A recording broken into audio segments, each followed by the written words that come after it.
Okay. Hello, everybody. James here. Story time with Dutch Mantell. There he is. A big thumbs up. Ho! We'll do some. We'll do some plugs first, very quickly. I don't know where the books are, but I've written two books on Owen, Hart, and the Rock. If you're interested to buy them, links are in the description of every video and podcast, etc. Dutch has got two books as well. And if you want those books signed, where do they go? I just go to Dirty Dutch Mantell with two L's at gmail.com. Tell me what you're looking for, and I'll get right back to you.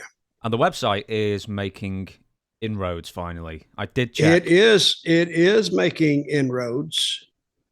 I'm actually trying to do more of it myself because I hate to depend on anybody else doing anything for me, because then I feel like I'm kind of held hostage to them, and I have to be nice to them and say yes sir and all this kind of stuff. So I'm trying to do it myself to where I won't be beholden to anybody else. But I think it should be ready. And I said this 3 years ago. It should be ready in about 3 weeks, fully ready. Good. I mean, you could go there now and kind of, it's partly put together, but, and if you want to go there, it's Dirty Dutch Mantell with two L's.com. There you go. And you can look it up. And when I checked out, it's still got like a podcast you were doing from like 2016 at the top. When was that? When was that one? It was like a. I don't know what version you're getting. I don't. Oh, okay. I'll double check in a second. While I double check that, I'm sure this will be of some interest to you, but maybe you know this already. Is that Dark Side of the Ring Series 4 has not been officially confirmed, but I know Jim Duggan's done interviews. A couple of other people have done interviews for it already. Mm-hmm. So, Dark Side of the Ring 4. Mm-hmm. You say season 4? Yep. I thought they already had season 4. No, well, there were 3, and then there's Tales of the Territories. Okay. And 4. So what's is it? Is that the Dark Side? Yeah, that's back to Dark Side, and as far as what's going to happen, no one knows. Nothing's been announced, no subjects have been announced. All I know that Jim Duggan has been interviewed for it. Well, I will have to do some underground research because they're kayfabing me. I did their first show with them, and they're great guys. But I'll check into that because I hadn't heard anything about it. Okay, then. We will crack on with some news. We've got a million bits of news, but apart from that... let's go. We did Dirty Tom. Dr. Tom Pritchard, he may be a Dirty Tom as well. We had him yesterday. It was a fine piece of interviewing. That lying bastard. Every time he opened his mouth, total lie. You know, that's how I know he's lying. His mouth's open. So he just can't come out. No, he is a great guy. I've known him like forever. And he said he kept talking about how he was shy. And I guess he was, but, we just tacked that on to just his personality. But, and I can truthfully say, I don't know anybody that doesn't like Tom Pritchard. Nobody. Except maybe an ex-wife or two. Like him anymore. But in the wrestling business, I think everybody likes Tom and respects him because he knows what he's talking about. When was the last time you spoke to him? Because I sort of got the impression you've not spoken in a while. Oh, Tom, apart from what we did with him, about 3 years. Really? See, wrestling is like this. Wrestling is like, when you kind of step back from wrestling, you don't stay in contact with these guys every day. Even close friends, you might go a couple of weeks before you talk to them, and it's not everyday stuff. See, I have gotten away from some organizations and had a good friend there. I may go 2 or 3 years before I even speak to him. I might send him a text, hey, how you doing, or happy birthday, but that's about it. And all that is just to say, hey, everything's okay, and without getting into detail. But wrestling in a lot of ways is no different than working a regular job, except for, fans wanting to kill you and driving 1 million miles a year. Well, maybe not that many, but at least 100, used to be at least 100,000 miles a year. That's a lot of miles to drive behind a car or even ride.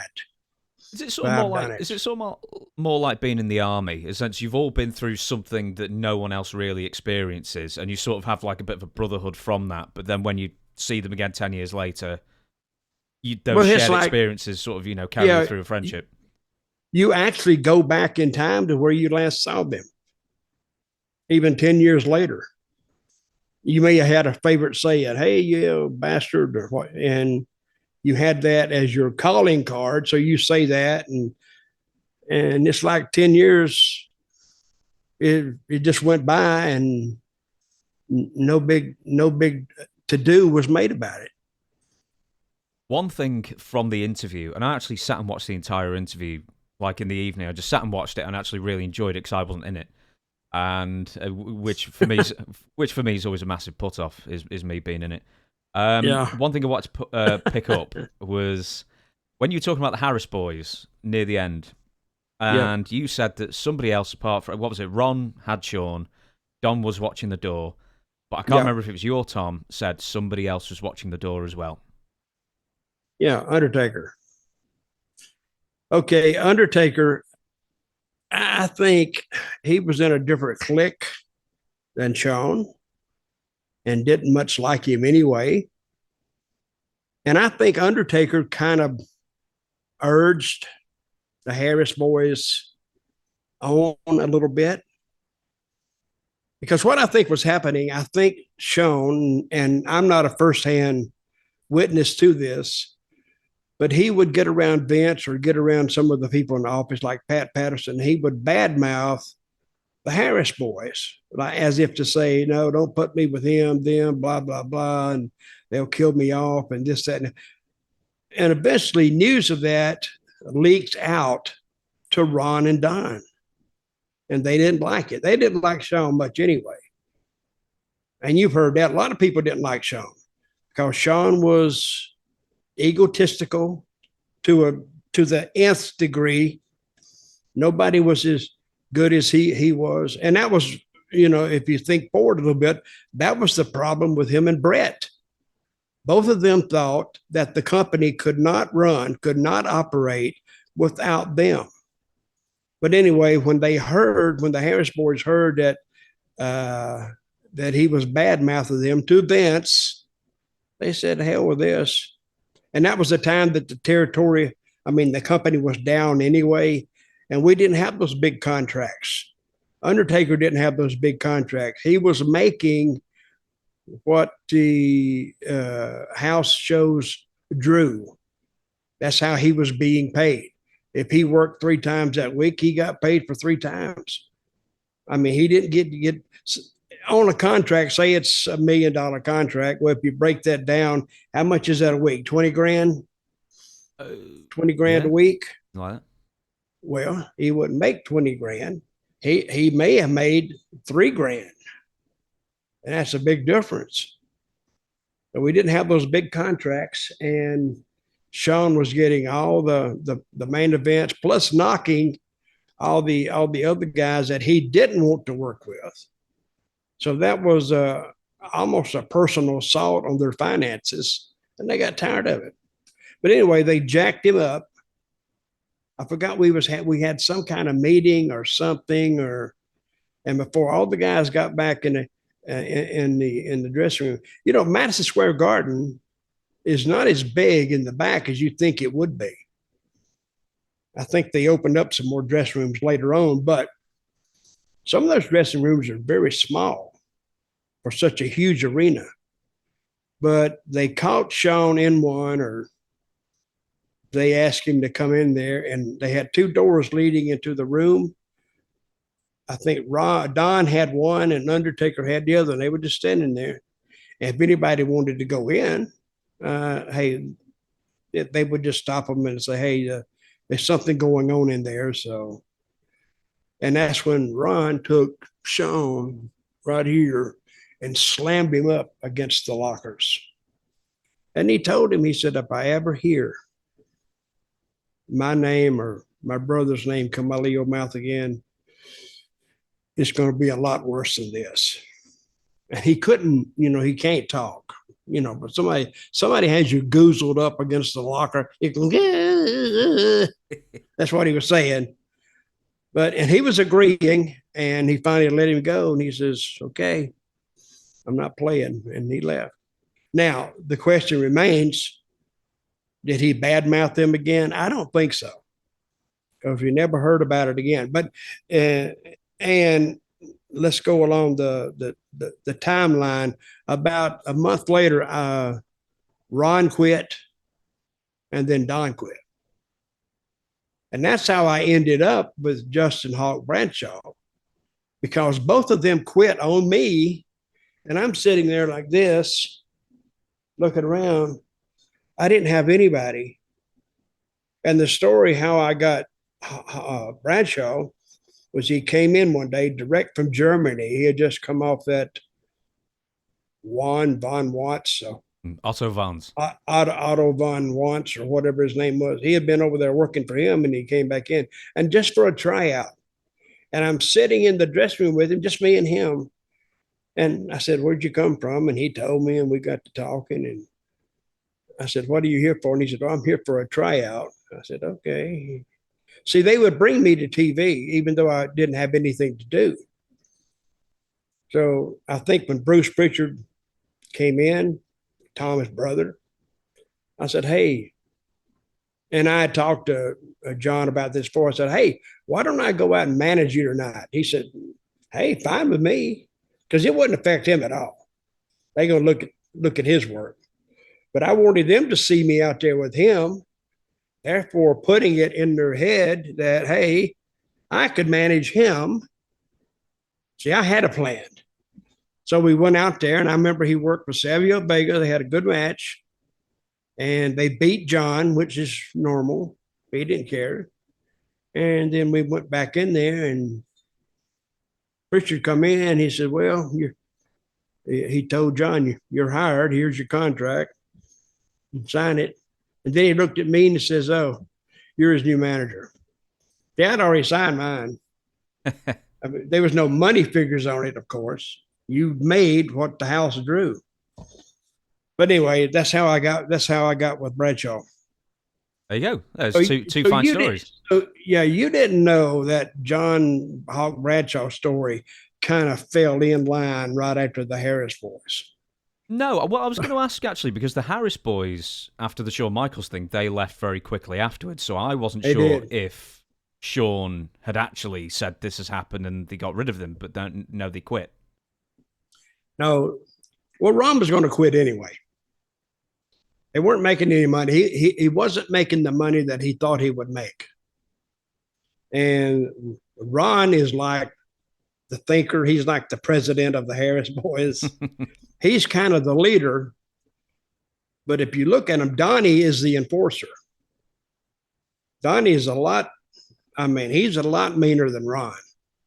I mean, I've seen him. He don't take any bull crap. But if you meet these guys, they're the nicest guys in the world. You think they're like little pussycats, I guess. I like pussycakes more. Yeah. And, but you would never know they could be actually brutal if they wanted to, and nice guys. They really are. And they've adopted a bunch of kids. See, they love kids. And actually I think one of them has adopted 3. And I think Donnie has adopted like 4 or more. I don't know, but I do. That's one of the good things about them. They love kids, and, kids that don't have a chance, they'll adopt a child and raise it, which is good for them. Maybe 1 or 2 guests in the future, because I don't think I've ever heard an interview with Ron or Don. No, they're good guys, and I've never heard an interview with them either. Well, if someone knows where they are. Yeah, I know where they are. Okay. You want to get a hold of them? I'll text them right now and say, do not talk to James Romero. Hopefully my reputation far and wide. They'll know that already. Yeah, they would know that. Right, let's move on to some news then. We're going to be talking some news. for this podcast, and we have to start with some of the saddest news in wrestling, of course, to start off with, and it's the death of Kevin Nash's son, Tristan Nash, at the age of 26, I believe. He suffered a heart attack after having a seizure as a result of alcoholism. I don't know if you would have ever met Tristan or how much time you spent with Kevin. Oh, I spent a lot of time with Kevin. We used to ride together, spend a lot of time, and he would talk about him sparingly. Now, when I was riding with him, Tristan had to be just 1 or 2 years old, maybe. And I don't think he would, because he didn't have any problems at that time because he was too young. But I heard later that he had some problems with his, Tristan was his name. Mm-hmm. I'm sure he brought his name up. I just couldn't remember it. But and Kevin at one time had trouble with the bottle. And if you ever get around him, he's hilarious and a good guy. And I really hate that he lost his son. I mean, that's one of the, I don't think a parent should ever lose a child. The child can expect to lose the parent, but the parent losing a child, or in my case, a grandchild, it's heartbreaking and it's emotional. So, and I wouldn't wish that on my worst enemy. But I never heard anything about Tristan after Kevin kind of stopped circulating around. But so he had a stroke. He, excuse me, had a heart attack. Yeah, he had a heart attack from a seizure. As when I've written here, as a result of alcoholism. Apparently, I'm sort of inferring this partly from what Kevin has said, that when you go cold turkey, because he was struggling to stay off it, and he also spent 60 days in the hospital earlier this year for more health issues related to alcohol. But apparently going cold turkey, you are in increased risk of having a seizure up to 72 hours after sort of just cutting alcohol out of your system entirely. I wonder why. I would have no idea why. I think it's just a huge shock to the system. So if you're sort of topping your body up constantly with a substance and then you cut it off completely, then it can be a shock to the system. Well, very sad that it happened. And Kevin, if you ever hear this, my condolences to you and your wife. Beautiful wife. I met her, I think, a time or two, not much. Kevin kept his family away from the business, by and large, which I think most guys should. Maybe not in today's environment. Today's environment's really been cleaned up. Years ago, it was like a drunk circus. So you don't know who you're going to meet. But that's one of the sad stories in wrestling. But my condolences to you, Kevin. Well, Kevin described the business as the pirate ship, and you don't want your family to know how much fun being on the road can be, sort of thing. Because as soon as they see what the pirate ship's like, then they go, "Oh, I see. This is why you're sort of exposing them to sort of the more fun elements of wrestling that maybe you don't want them to know about." Well, it may be fun elements to the guys. It's not a fun element to the wife, because you don't know what he's doing or who he's doing it with, what he's being exposed to. And I don't think it's wrestlers don't want their families to see how much fun they're having. I don't want their families to see what kind of debauchery they've been engaged in more than anything else. So, and a lot of guys won't even let their wives come around, which I fully support that. Because when you get a bunch, and I've seen it, when you get a bunch of wives coming to the matches, they all sit together during the matches. And what do women do more than anything else? Talk. And they talk and talk and talk. And pretty soon you got a problem. And I have been in some territories where it got so out of hand, they banned the wives completely from coming to the matches. Bill Watts did, didn't he? Bill Watts, and I think North Carolina did it, Mid-Atlantic did it, Florida did it, because of that the problem they would create. Because after a while, the fans know who the wives are, and they're watching them almost as much as watching in the ring. Because now you got a powder keg that's about ready to go off, and fans, they love that. And who knows what they were contributing to it to get it to explode. Who knows? But anyway, some territories, instead of dealing with it, they just ban the wives coming to the matches with the husbands. Yeah, I can imagine wives comparing notes might become problematic for certain wrestlers, but we will move on. And this has been going on for quite a while, and we've got quite a lot of views out of it, so we might as well talk about it some more. But it seems that the internal investigation over CM Punk and the EVP backstage confrontation is complete, and by judging who is back on television, we know who the decision found in favor of. Well, we hadn't heard the end of that. That's not going to end there. I think Punk, and he may have already been taken care of. See what I mean? For them to release that statement, it's over, it's done. I think they've already handled Punk's departure financially and legally, I guess, because they don't want him going through a long, drawn-out court case or lawsuit, because it makes AEW look bad. Because if AM Punk was suing them, what are your dirt sheets going to talk about every week? They're going to talk about the lawsuit. Who said what? Who's under deposition? Who's under this? Who's under that? Who's telling the truth? So instead of, they don't want that. I wouldn't want it either. So my guess is that he threatened to sue, which I think he did. And I think now they made a settlement, which, if he's not going to sue, was apparently in Punk's liking. And he said, okay, if you do this and this and this, I won't sue you. And I think Tony Khan agreed to it. Now, whether that's true or not, I don't know. I'm just saying, I'm just listening to what steps they've taken and how it's ending up. But that would be my educated guess on it.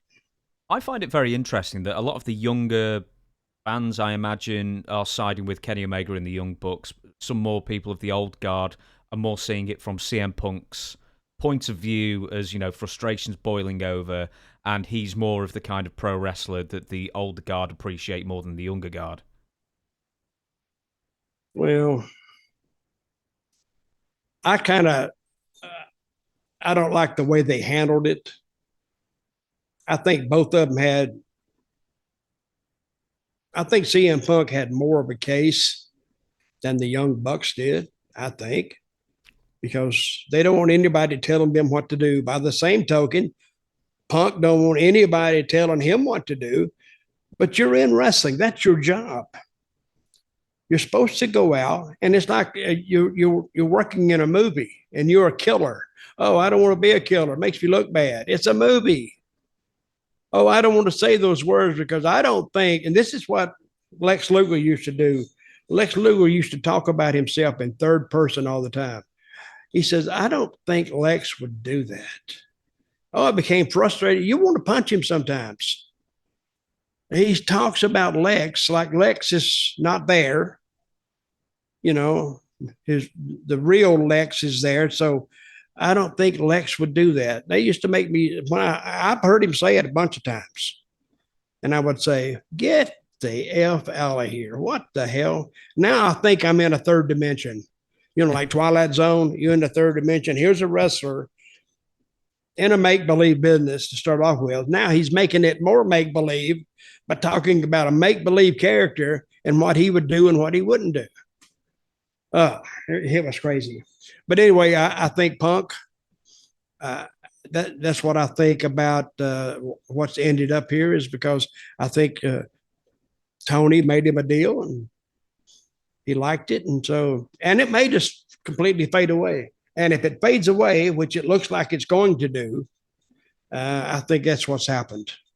The day that the investigation was announced as pretty much over, there was a story released by somebody, probably in the punk camp, where they claimed that I like that. I like that.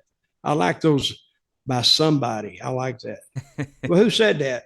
Somebody. Oh, okay, that's somebody. Is he reliable? Yes, he always. Somebody always gives me information. Oh, yeah, go ahead. So somebody released a report that Larry the dog the emotional support dog for CM Punk, ended up getting a door in the face and breaking some teeth. And then everybody else on Earth has come out and said that definitely didn't happen. And it's just oh so coincidental timing that as soon as the investigation over, that story somehow crept out. The dog had 2 teeth knocked out. Apparently, there's some tooth damage to the dog because it was stood behind the door when the Young Bucks super kicked the door open. Where was Britt Baker? Exactly. Where was Britt Baker? She was there taking care of teeth, and all of a sudden, a dog gets the teeth knocked out. But Britt Baker can't find the time away from her hustling wrestling career to help this poor dog out. So, wait a minute. Did you call that dog a support animal? Yeah, I did. I just thought it'd be funny. Is he really a support animal or no? I don't know. I find it weird that someone would bring their dog to work, especially if you're a pro wrestler. Unless you're Rick Steiner and you're taking the dog to just terrify the other wrestlers. Yeah. So when you said a support animal, I'm thinking, oh no, wait a minute. CM Punk, he has mental problems and he has to have a support animal. Yeah. Somebody made that up, but that somebody was me. Okay. Oh, you made it up. Okay. Oh, yeah. But that's a great thing to take and start putting the conspiracies behind it.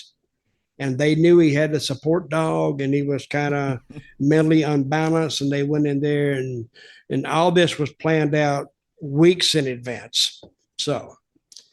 Couple more things I'll mention is Tony Khan doesn't sign anybody for any less than a 3-year deal, so it could either be a 3-year, 4-year, or 5-year deal. CM Punk has been there just over a year, so that could be, if there's a contract buyout, it could be up to nearly 4 years of payment. Mm-hmm. But that's a lot of money. Yeah, that's a lot of money. So he's been there a year on a 3-year deal? At the very least, a 3-year deal. We don't know how we don't know his contract specifically, but Tony doesn't sign people for less than 3 years, it seems. I don't get that. Especially a startup company. I would let them, if they would sign it, but they may not sign it if it's a 1-year deal. I wouldn't offer anybody over a 1-year deal because look what Punk did. All of a sudden, it signed a 3-year deal, and after a year, it all blows up in their face. Now, he's liable for another 2 years, or to make a settlement, which I'm maintaining he has. But that would be a pain in the butt. I mean, some of those guys, why would you sign them for 3 years? And let me ask you, if he signed you for a 3-year deal, see, I'm still not fully cognizant of how this payment works. Say he gives you $200,000 a year, let's say, for 3 years, and you do a year, but does he pay like that? I've heard he pays well.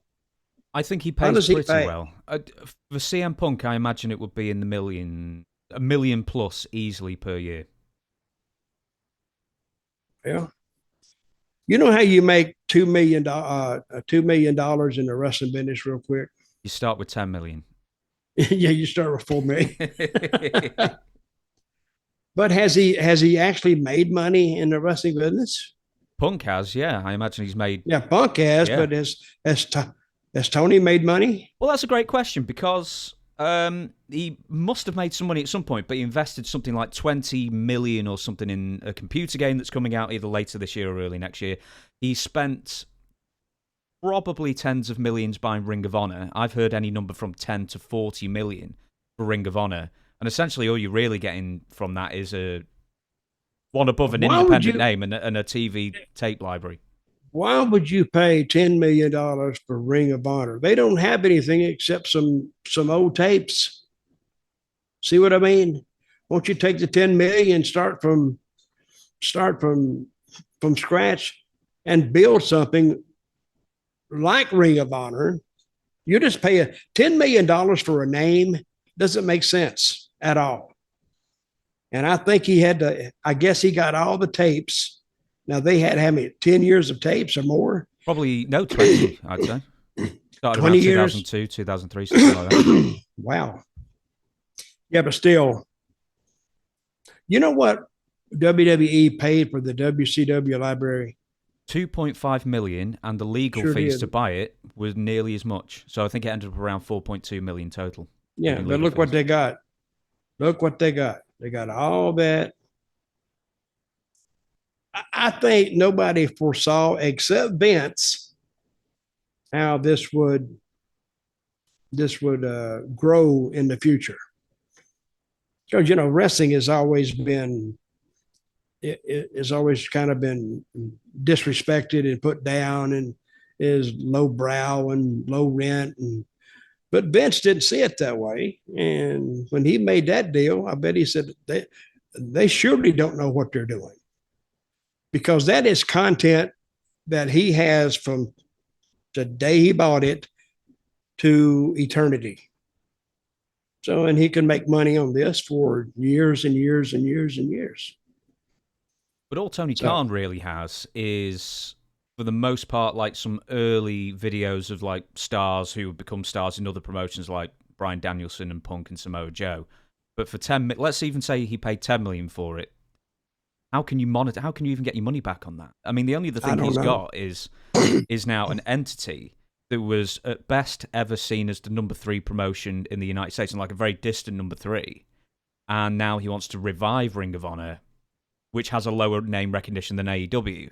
So you could have just, I don't know, for free, a bit of negotiation, you could have just started another show called AEW and had better name recognition on a bigger channel. That's what I'm saying. You just phrase it better. But I don't see that $10 million at Ring of Honor would be worth that. But what do I know? He's got $1 billion, and I got $47 in my banking account right now. So there's a big difference in the financial details there. You see, now this is now saying Ring of Honor purchased Ring of Honor for less than $4 million.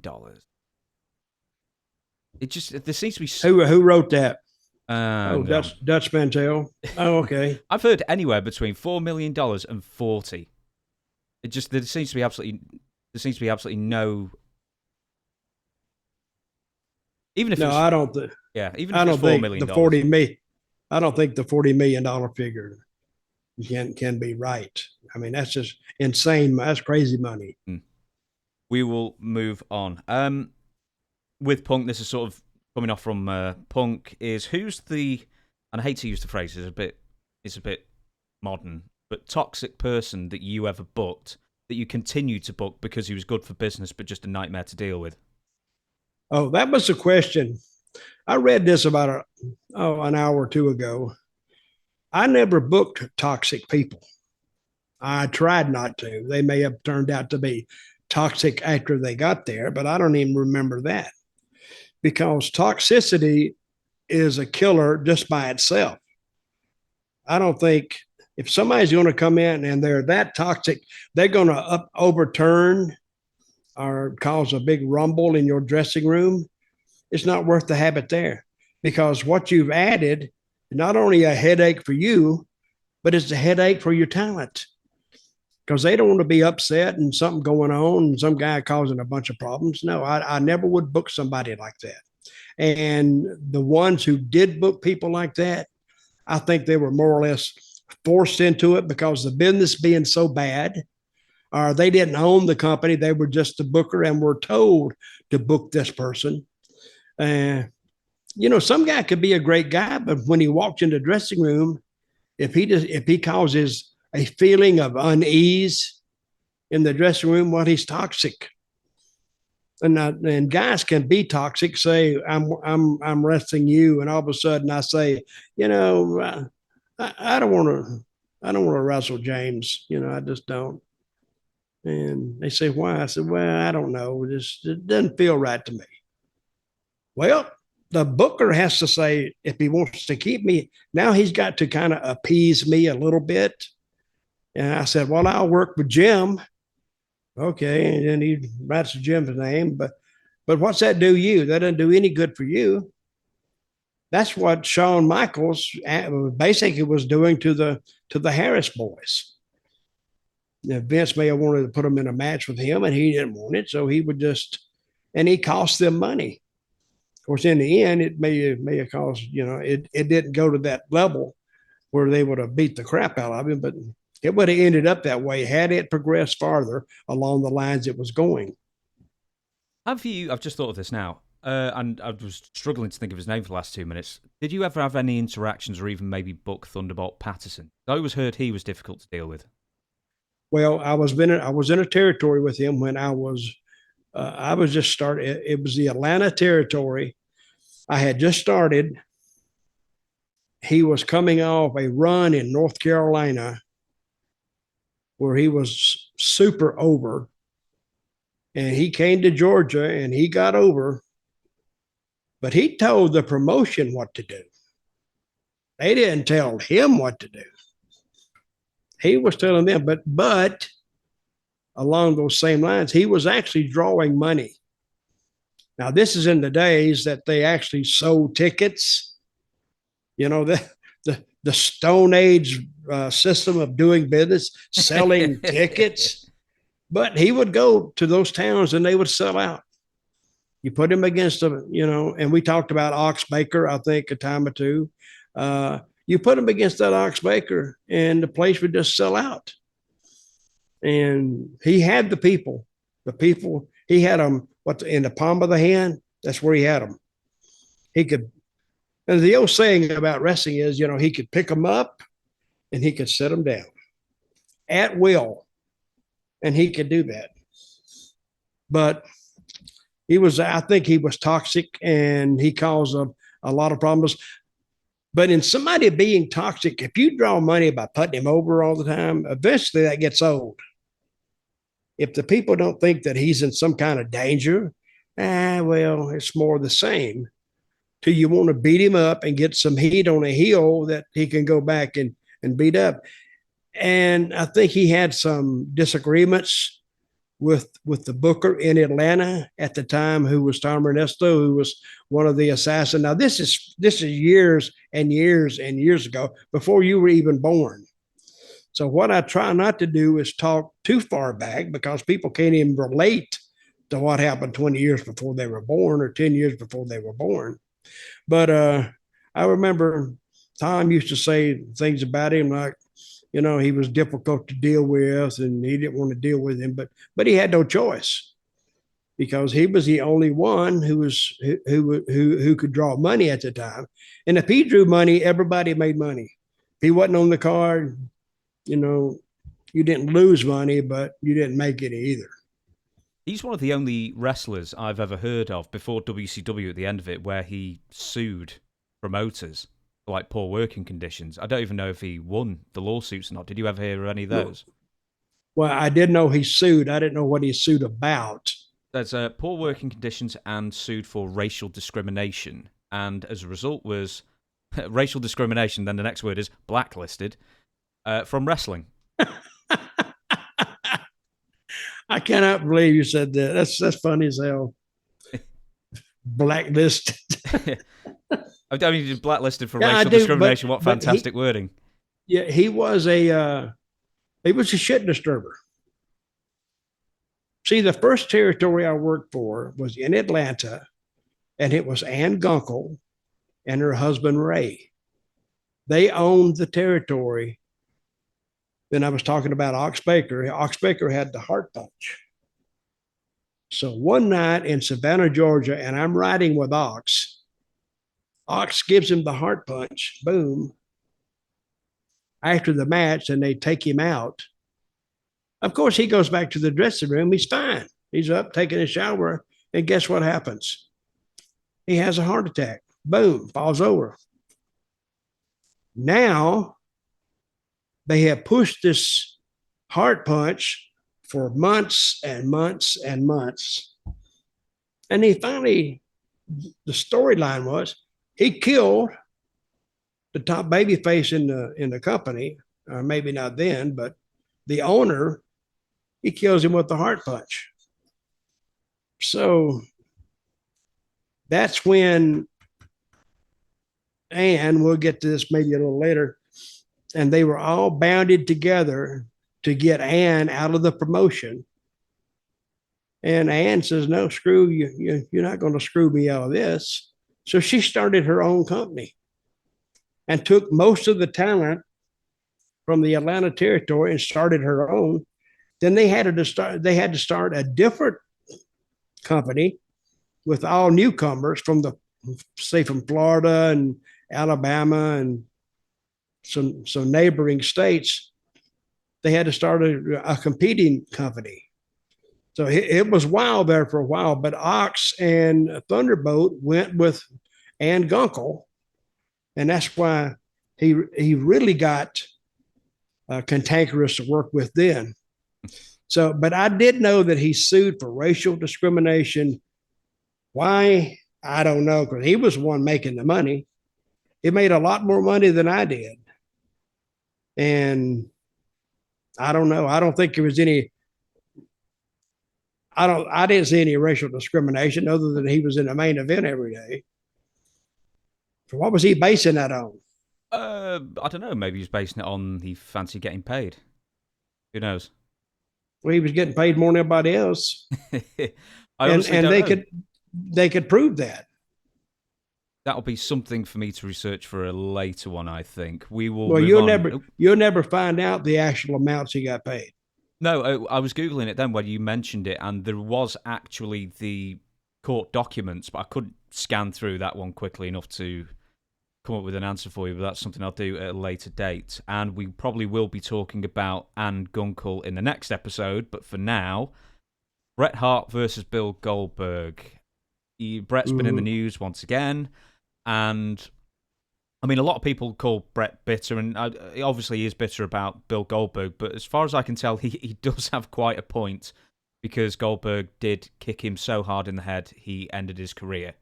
Goldberg ended Bret's career, apart from some matches where Bret came back, and then in 2010, WWE 2011, something like that, and he couldn't take a bump or take any shots to the head, so they weren't really matches in that sense. But Bret has once again called for Goldberg to be taken out of the WWE Hall of Fame. A bit extreme. What are your opinions on it?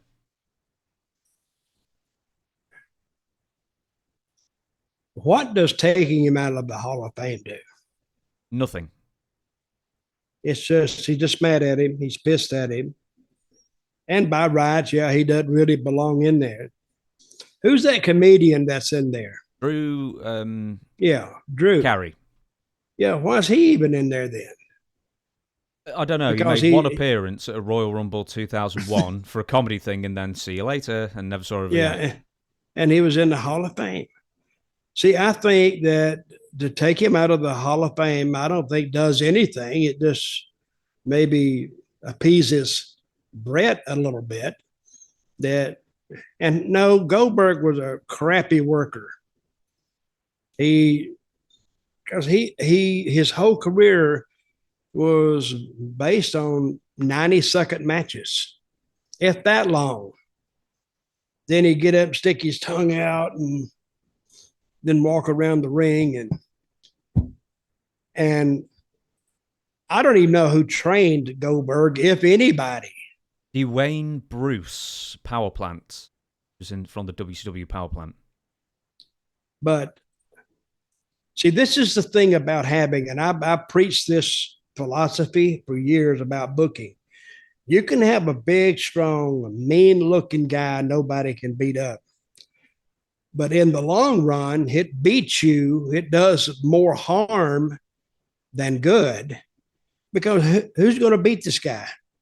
This guy is going to have to be beat sometime, some way, by a group of guys. But even if you take 4 guys beating up Goldberg, is it convincing enough to make people think that if he comes back against one of them, he's going to kill him?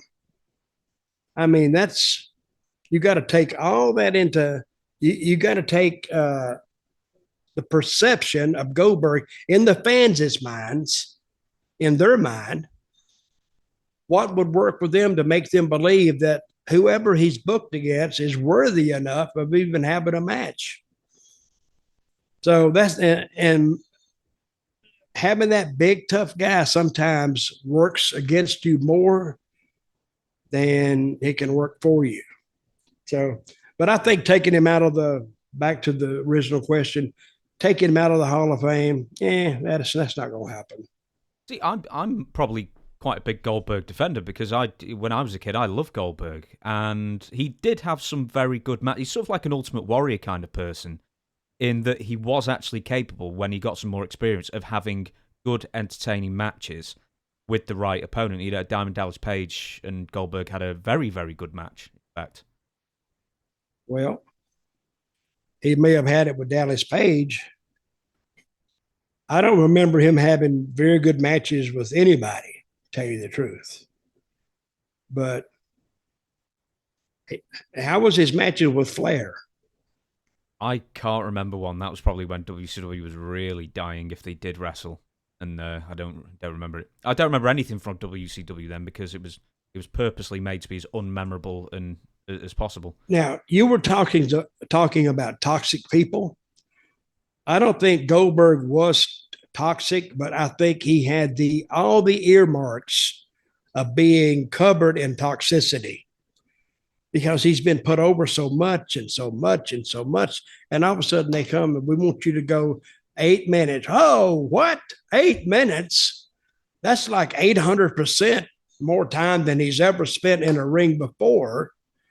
And the first thing he's thinking, oh, no, that's going to kill me.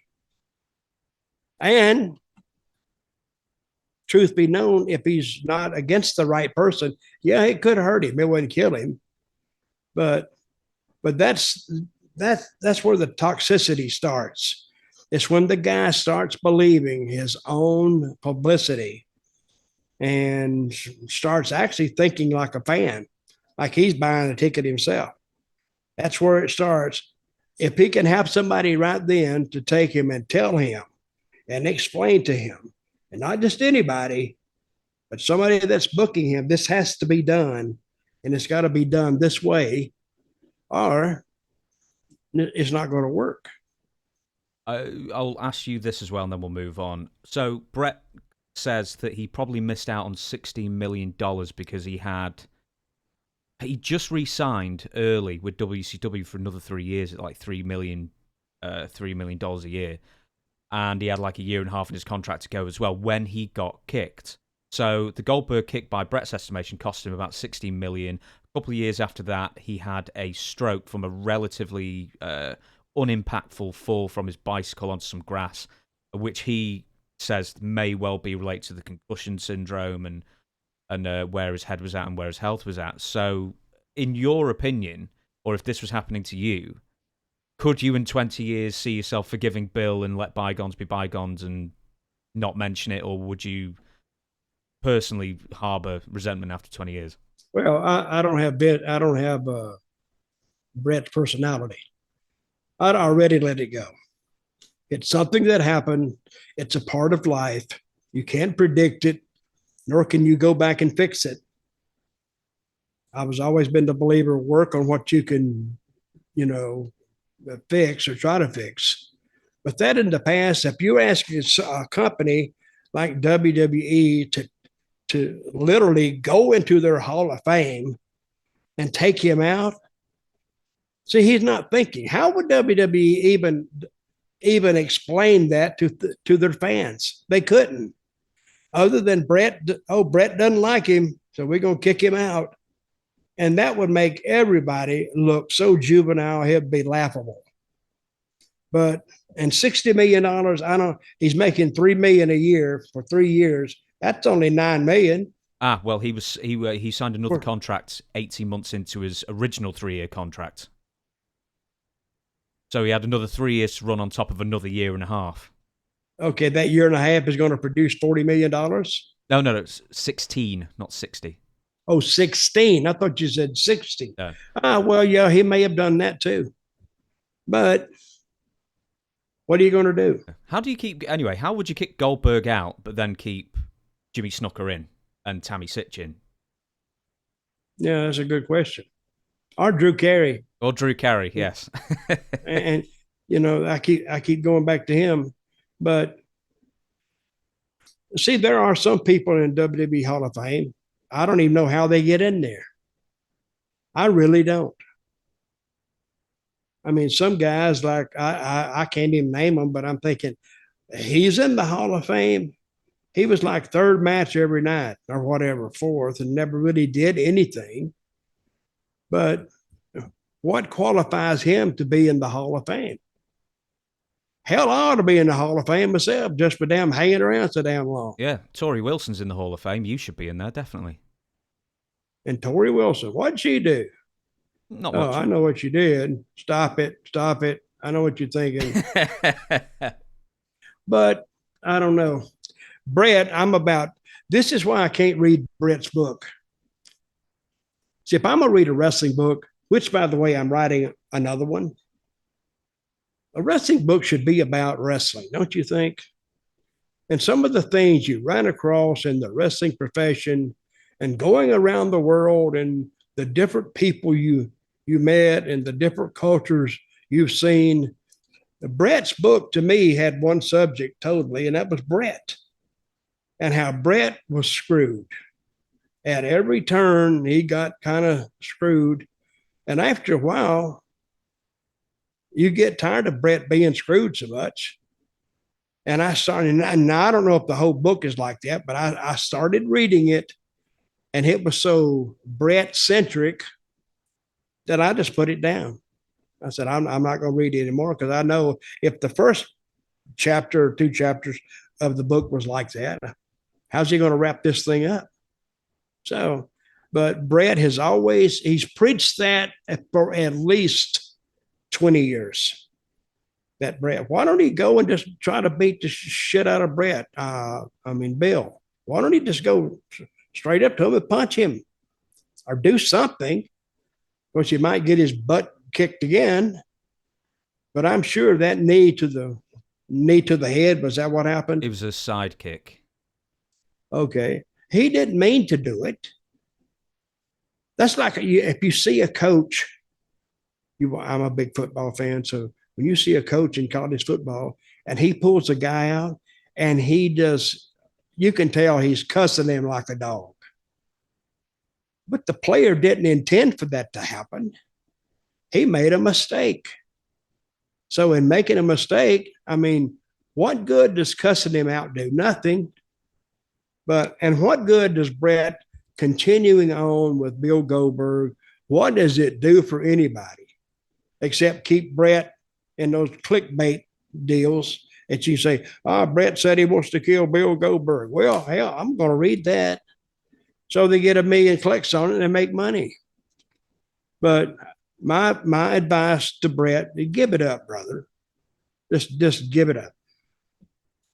I'm going to skip 2 bits of news here, and we're going to go straight to Jeff Jarrett. He is All Elite. And not only is he All Elite, he's now been brought in as Director of Business Development, which essentially is going to be the same job he was doing in WWE before Road Dogg displaced him, of working on their live events and stuff. He's also an on-screen character. Jeff's a funny one in the sense that he's always managed to sort of remain in a major or fairly major wrestling promotion for 30 years now, and he's never really reinvented himself. He's almost always been pretty much the same character of mostly himself. Well, this is how Jeff gets in. You got to watch this. He's a great talker. If you hear him do interviews, you may disagree with that. But when he's behind the closed doors and talking to people that want to do certain things, I told him one time, I said, you could sell a dying man a health club membership. because he's good. He's very good. Now I don't know who started the contact with AEW. It could have been Sanjay Dutt. I mean, Jeff and Sanjay, they have a good relationship. And Jay could have started it. What was his last name? Jay who? Uh, I can't remember. He was Lethal. Jay Lethal. Yeah, Jay Lethal, because they were in the match together with Flair. And I'm sure he's talking to them. And I guess they may have got around Tony Khan and said, you ought to talk to Jeff. And then Jeff come in, and that's all he needs is just that door cracked about this much. And so how you doing, Tony? And Tony sit him down and they'll talk. So, and he got a good job. Plus he has a job, a character spot on TV. And it will probably be, I can't say a month from now, but I think if they listen to him, it will be a very entertaining spot. Because I always thought he was very, very good at that double J, A, double R, E, double T, that Jeff Jarrett cowboy character. He was great at that. And he gets on your nerves so much, hell, the fans want to get up and slap him. Because I told him one time, I was discussing, I said, Jeff, you know what you got? We was in TNA. And I saw him walk into a bar one night. And I'm just sitting there, and he walked in and just stood there and looked around the room. And he looked one side, then he looked ahead, then he looked around like this, like he was looking for somebody, but not just somebody, just anybody. And then I saw some guys, they got a little uncomfortable. They said, what the hell is that son? They didn't know him. What the hell is that son that's looking? And I call that presidential heat. Because when he walked in there, people didn't know him. Say, if you weren't a wrestling fan, people didn't know him from Adam's House Cat.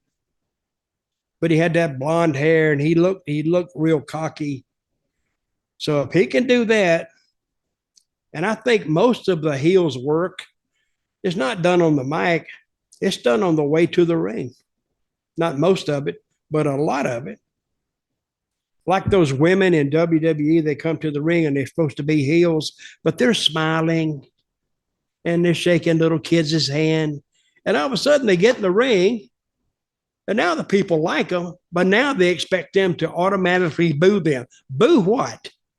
Boo a nice looking young woman, and she's talked to little kids out there. What is taboo? Nothing's taboo. I think a heel's work begins one step outside that curtain. That's when it has to start. And I don't know whose idea it was to have the girls smile and all this. I'm sure it was Vince. But I think it's starting to change just a little bit now, because I saw Ronda Rousey. She was a little more irritable on her way to the ring, which is the way it's got to be. Make them mad before you get in the ring. It's a lot easier. I don't know. They wouldn't want me in WWE because I would bust every one of their concepts down. But it would be actually an easier show to follow. Now, let me ask you this, James. We can't do this now. We can't have those evil Japanese coming through the gate, can we? Oh, no. Can't have that. We can't have those evil Germans, those Nazis. We can't have them coming through that door, can we? No, because they'll stop you. But that's how you knew they were bad people. As soon as they showed up, two Japanese guys. Oh, we don't like them automatically. Or two German guys, the Von Heller brothers or whatever. You don't like them. Or two crazy looking cowboys. You don't like them automatically. You've seen them for 2 seconds and you don't like them. Somehow wrestling has lost that immediate contact with the fans. I think they should automatically have somebody make an entrance and you automatically don't like them. And it can be done, even though if you take all those stereotypes out, it can still be done. Should be Russians. I mean, Russians. Yeah, we should have Russians as bad guys. I mean, for God's sake, they are the bad guys of the world. Well, I think you could actually have Russians now. They could come out. what I would do, I would bring two Russians out there and just lay the whole line down. You Americans are interfering in Ukraine, and because of they had all those, well, they had those germ cells. They were growing germs. That's where the COVID virus come from, and we want to take them out. But no, the Americans. I think they would have something with that. Tone it down just a little bit. See, that was my whole deal when I was there as Zeb Colter. I come out there and I'd rip them. But when I would say, we the people, half the crowd would get up with me. And I don't know why somebody didn't see that, no, these people are not hating me and Hager. They're actually liking us. Even when I got to England, I was in Manchester, and they have that big arena there. And I said, I want every real, I may have said Englishman then. I changed it one night in Manchester. I said, I want every real Englishman within the sound of my voice to please rise, put your hand over your heart, and say along with me, God save the Queen. The place fell in. I mean, you had 17,000 people there. They didn't expect it. So when I said that, hell, that's a big baby face then. The thing is, it's like, I don't understand why, even in the 2010s, WWE expected a pro-populist nationalist character such as Zeb Colter, who loved America, regardless of whatever else he was pro-American, why he would be booed in America. Well, I've always said, you can know too much for your own good. So I didn't want them to change anything. That's why I didn't go and say, I think they're liking me. I didn't say that. But they did tell me you're going to be the most disliked person on the roster. I didn't say, well, you may want to rethink that philosophy. I didn't say shit. I said, oh, yeah, well, they don't like me. But you could tell when you walk out there. It's like when a wrestler enters an arena, it's like a comedian going on stage. He has to check the temperature of the room. And he knows what he can, and he'll play around with a couple of jokes up front, just see where the heat spots are. And then he goes back to them. Same way with wrestling.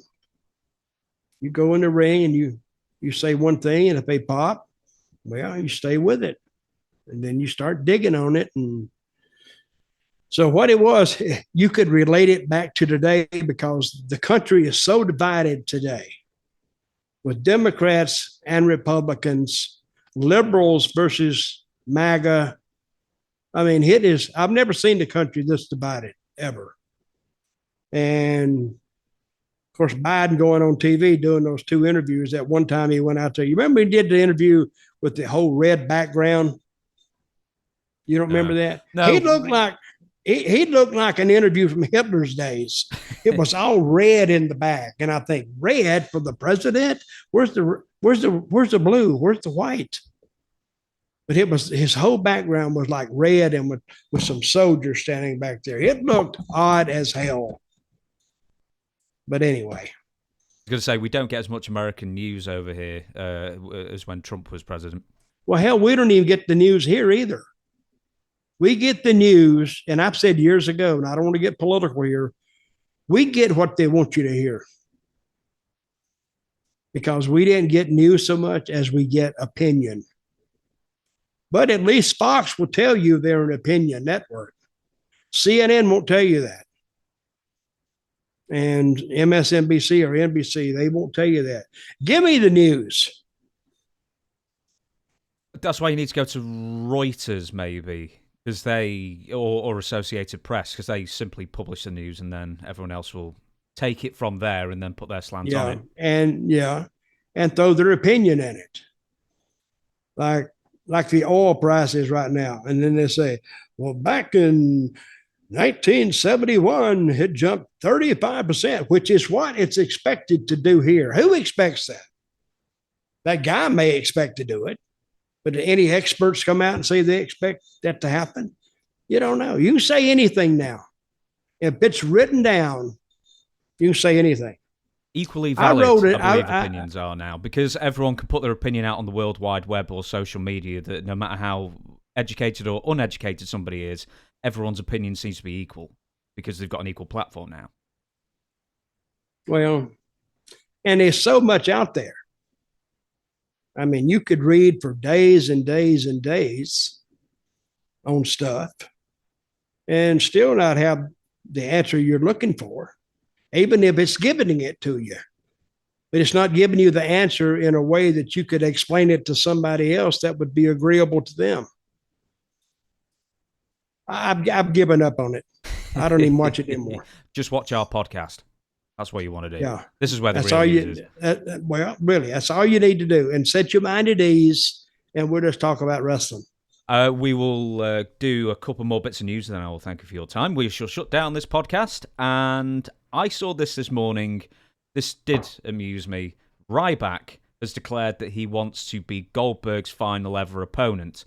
I'm sure he does. I'm sure a lot of people would like to be Goldberg's final ever opponent for that big payoff. Apparently, it's quite highly unlikely that Ryback is ever going to be allowed back to WWE because he's like worse than Bret. He's trashed quite a few people in the company over the years, and I don't really know much about Ryback, but Ryback from your experiences of him. Well, Ryback, he's another walk. You know, you can have a guy walk out in the crowd, and I call him a heat magnet because he gets heat with the fans. Ryback can walk into a dressing room and he can get as much heat in the dressing room. He can get twice as much heat in the dressing room as he can get on the floor of the arena. I don't know what it is, but I think Ryback is a guy that they blew so much smoke up his butt that he started believing it, and he didn't. And Vince, when you work for Vince, in Vince days, Vince would teach you a lesson. He would beat you repeatedly, night after night after night after night. And he wouldn't stop. I mean, he would just hammer it home that, you know, this is for acting like an asshole. And he's done that to a lot of guys. And he did it to Triple H when they did that. I think we talked about this earlier, when they did the big hug in Madison Square Garden. Yes, we talked about that with the Dr. Tom yesterday. So he couldn't penalize Hall and Nash because they were leaving. Couldn't penalize Shawn because Shawn was his champion. The only one he had left to penalize was Triple H, and I know he did that for 6 months. Beat him right in the middle for 6 months. Didn't do anything, and I think that Triple H is not stupid. He finally got the message that maybe I shouldn't have done that. And I don't think you should have done it either, to tell you the truth. I mean, you're trying to get people to believe you hate each other. Then you go out and you hug each other. I guess in the right way, everybody kind of knew that Hall and Nash were leaving. I think a handshake, I think they would have respected that. But they went into that hug, and it was a prolonged hug. It was like a 45-second hug. That's a little too long for guys to hug, I think. Then people started looking at it like, what the hell is this? And I was standing there looking out the curtain. Vince was about 5 feet away from me. He was looking out the curtain. And he wasn't very happy when he closed that curtain back. Is it like a hug that goes on for so long? Do you sort of step back and is one of them dying? Well, I'm sure that theory kind of ran through some people's minds out there. Not mine, of course, because I try to keep a pure mind. But they did. It was an extended hug. Well, I'll go back to Ryback in a minute.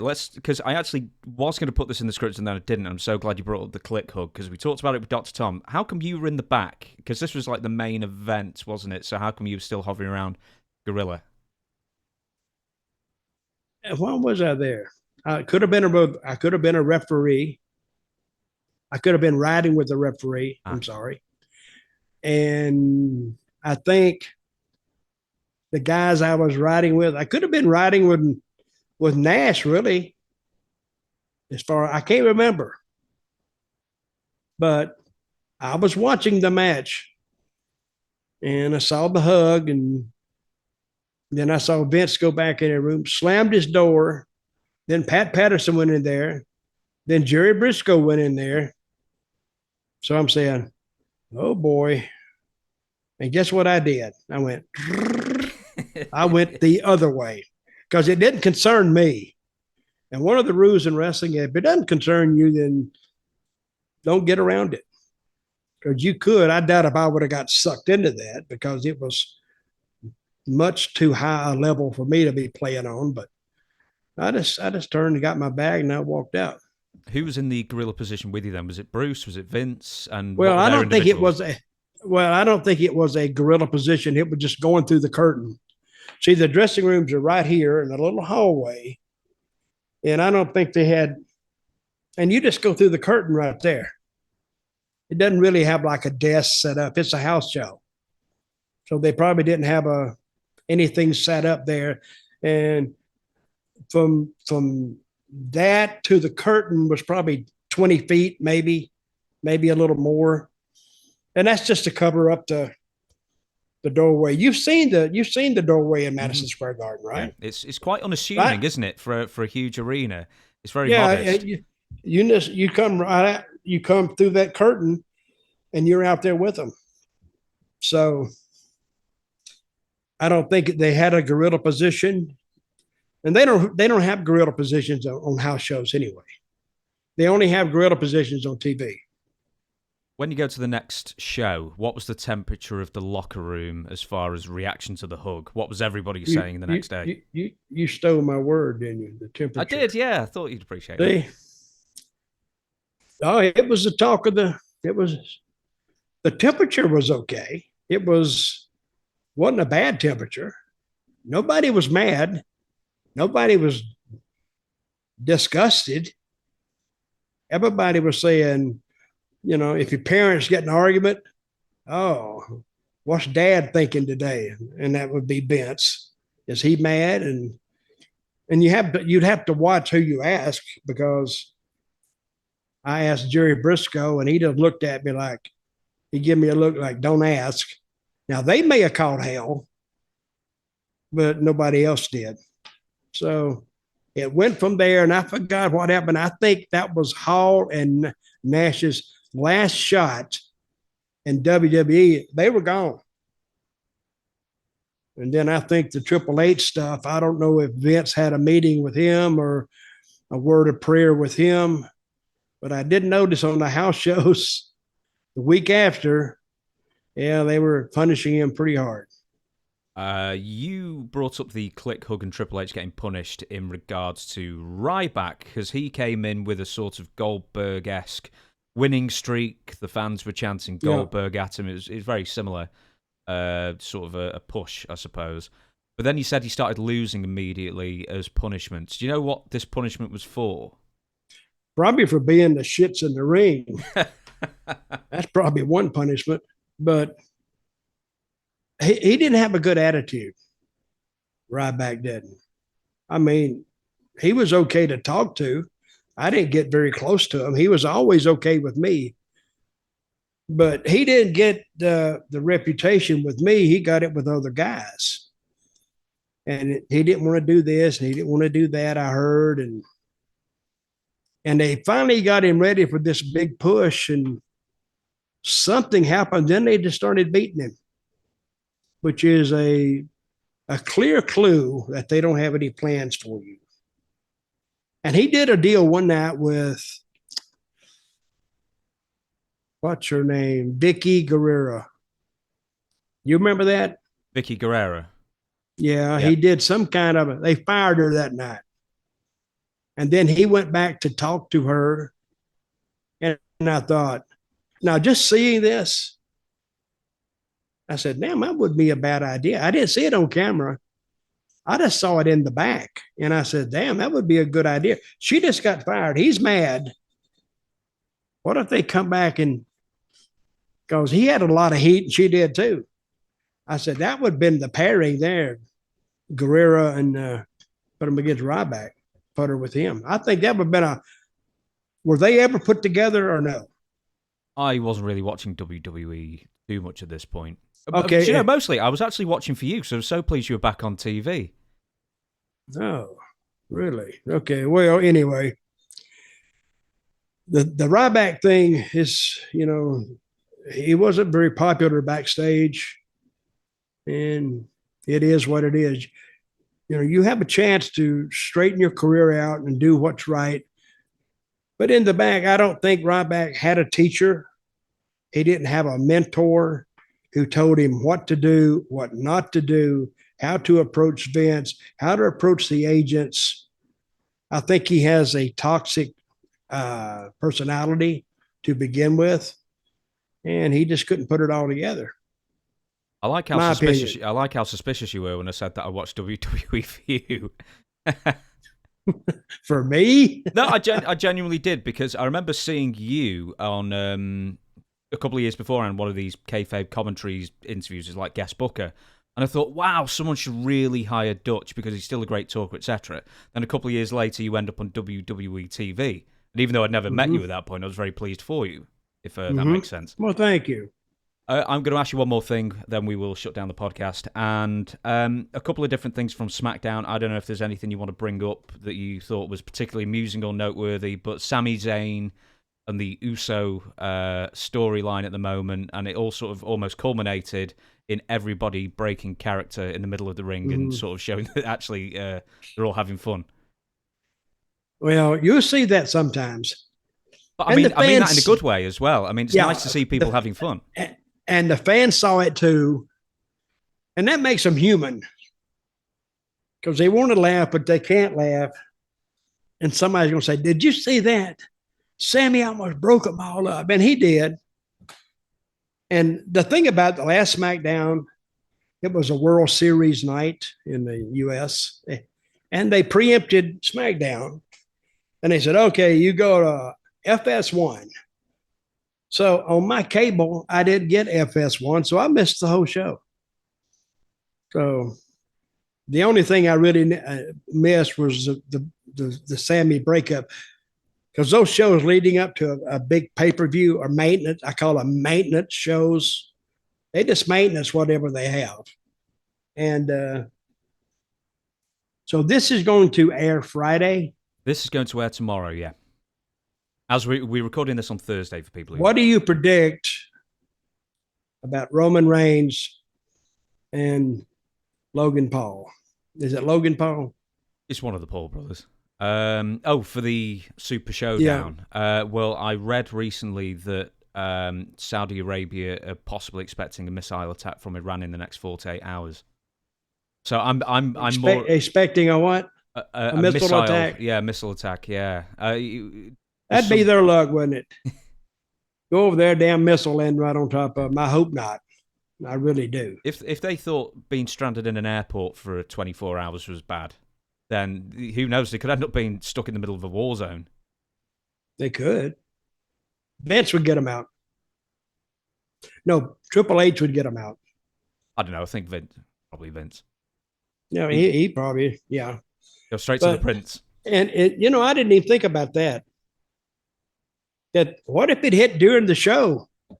What if those dirty Iranians dropped the bomb on the edge while the main event was on, and they ruined it? People be mad at those damn Iranians because they didn't get to see the finish.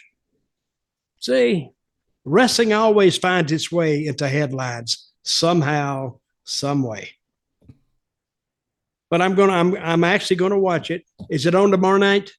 Great question. Do you Saturday night? I mean Saturday night. For me, is it supposed to be on Saturday night? Well, it's evening in Saudi Arabia, so that's like what, 4 hours ahead of me. So for you, it'll be on in like the morning time, I think. Yeah. Well, I'm not watching it. College football's on. I gotta watch college football. You'll have to watch the repeat. Are we going to do some sort of review show for that, or we'll see how interesting it is, and then maybe we'll discuss that one after. We'll see.